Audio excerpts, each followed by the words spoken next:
Hello mga kadogo, mga kamingming. Hello mga kadogo, mga kamingming. Tignan nyo to si Kali. Remember si Kali?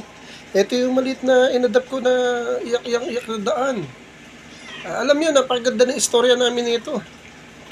First day ko sa bago kong trabaho, it was August 15. August 15 ko rin siya pinulot. Pag uwi ko, pinulot ko yan eh.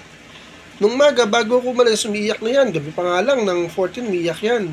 Nung maga, narinig ko siya, paalis na ako. Kako, pag uwi ko, at nandiyan pa to, kukunin ko. Abay, pagdating ko yung first day ko sa trabaho, doon ko siya kinuha. Kaya swerte po sa akin to.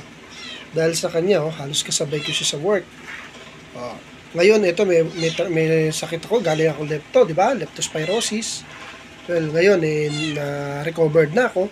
And last day of check-up ko ngayon. So, hopefully, tomorrow makapasok na ako. Kaya, ito po, binabantayan niya ako. Hindi yan umalis.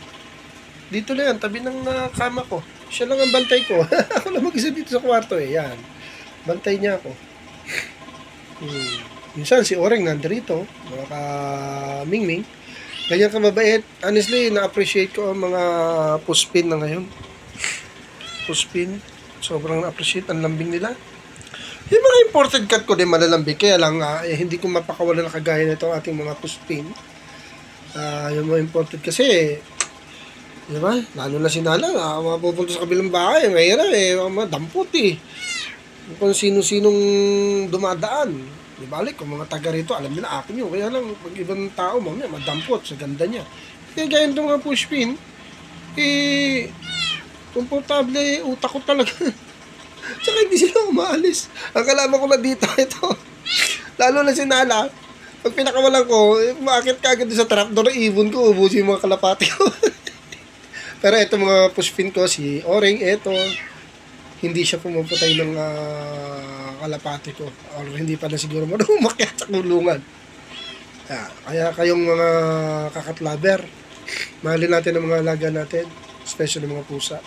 Iba sila. Hindi sila nangiiwan. Kung may chance at ako'y yumaman pa, mag-a-adapt ako ng maraming pusa. Tapos, ipapakapon ko. Lumulit na. Right.